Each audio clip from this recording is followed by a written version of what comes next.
I'm Dana Loesch in for Glenn tonight. It's a curious thing how progressives assume that those of us who subscribe to the principles laid bare in the founding documents are somehow narrow in our thinking.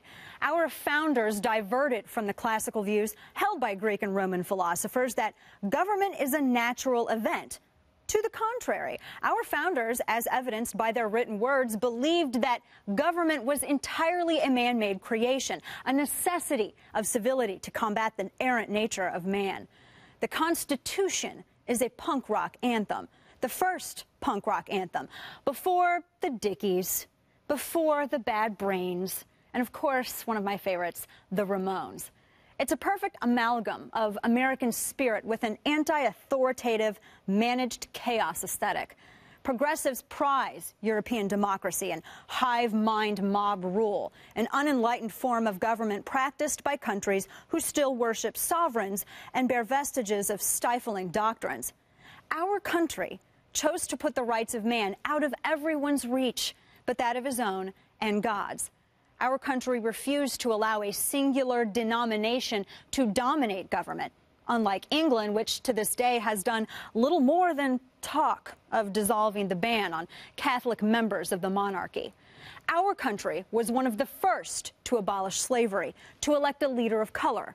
Our country is the most counterculture punk rock country on the planet, and a bunch of squares for the man are trying to crush that spirit. Speaking of which, have you noticed just how square Hollywood has gotten? My mom was a hardworking single mom, and as a result, I spent a lot of time with her sister, herself a stay-at-home mom, and her family. I was in about 6th or 7th grade when a big debate broke out in their house one night about explicit lyrics in songs. Tipper Gore had ticked off one of my cousin's favorite artists, Twisted Sister, and Tipper wanted to assume the parents' roles and warn children away from naughty lyrics with explicit stickers. Except that wasn't her job. Democrats championed the move. Decency standards, you see. I know, the same government that sanctioned female genocide, abortion, has an aversion to certain dirty words. You know, I thought at the time, why is this self-claimed party of rock and roll trying to censor lyrics? I tried explaining this shift to a younger member of my family a couple of weeks ago. The left, I told him, are the modern-day flat-earthing book burners. They are the nation's hall monitors. They are the ladies at homecoming who push apart the couples that they deem are dancing too close together. They are the people demanding that we shill for more authority.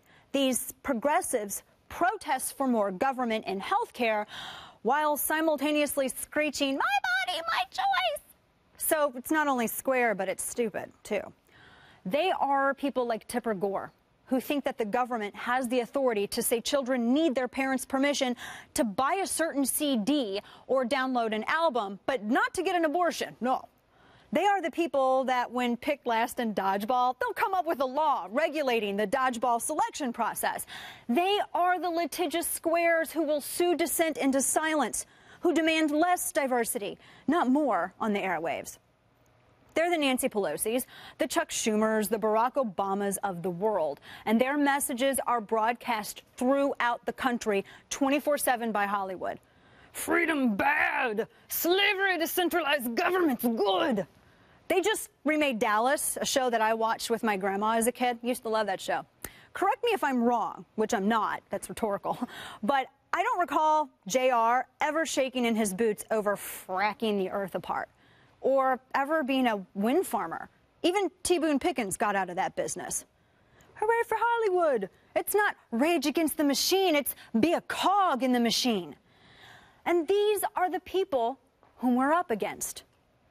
Last week, my family took our second vacation in 12 years, and we went to Oahu. And during the week, we visited Pearl Harbor.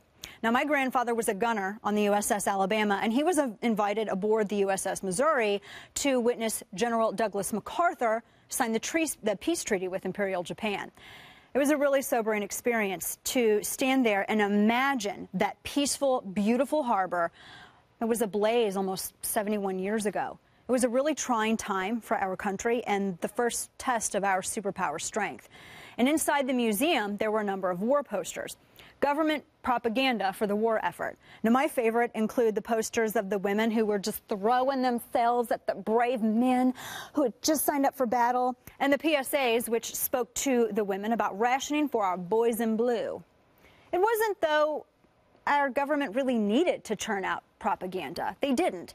They didn't need to do that to influence public opinion. The culture recognized evil as evil and good as good, and they saw an immediate threat which required elimination. It was the greatest generation placed in that time to deal with the biggest threat we'd faced since the tyranny of King George. Society now tells you that good and evil, they're not black and white, but that there exist gray areas.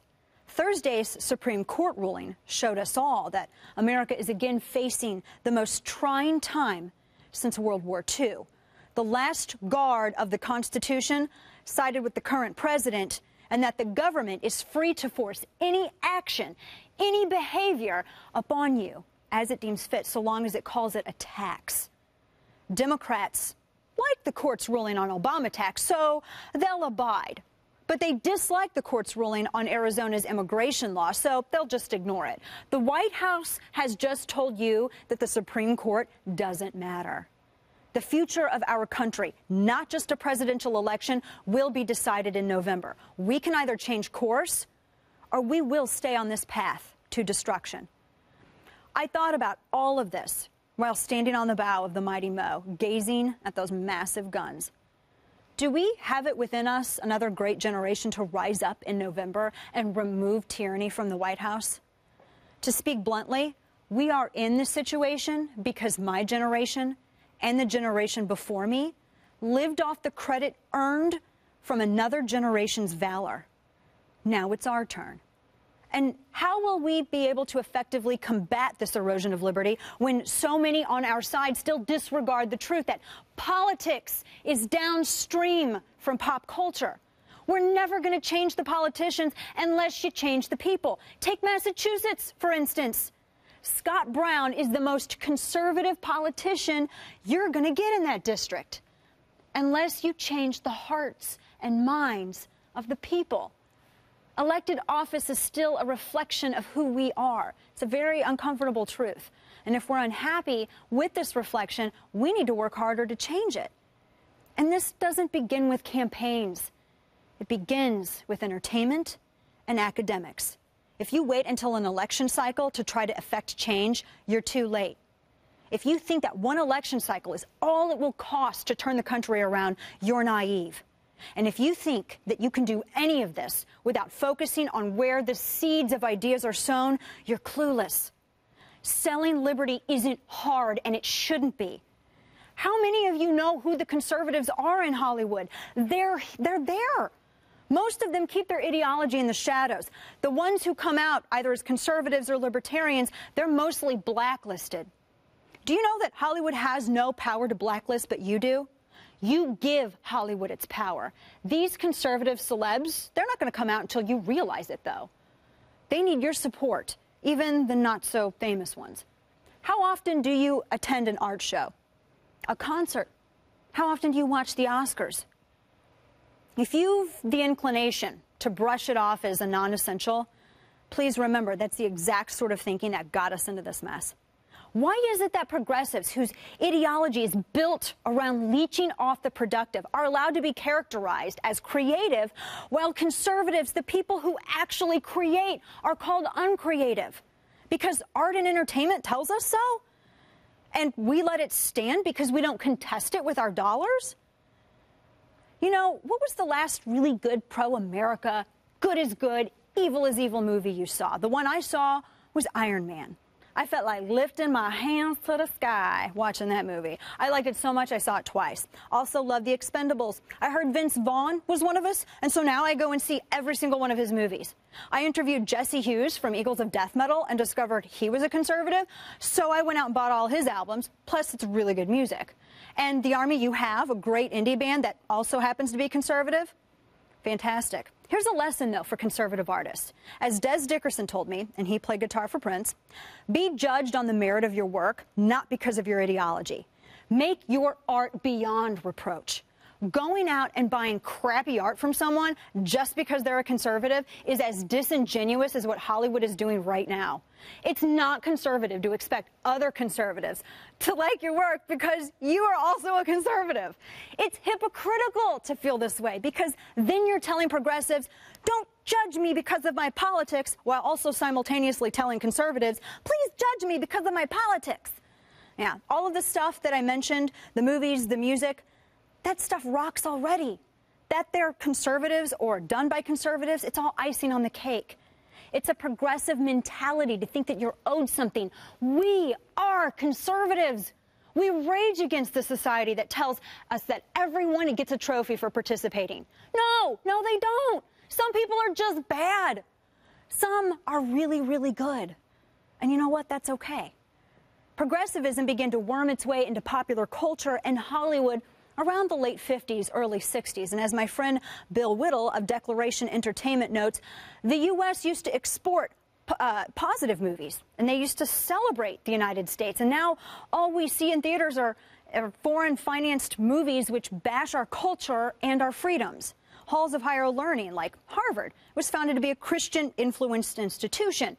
Now they're bastions of progressive indoctrination. They're places where fake Indians like white Anglo-Saxon Protestant Elizabeth Warren can call themselves the first woman of color. Progressives were smart. They saw an opening in the culture and they exploited it, and conservatives have been playing a losing battle trying to get back in.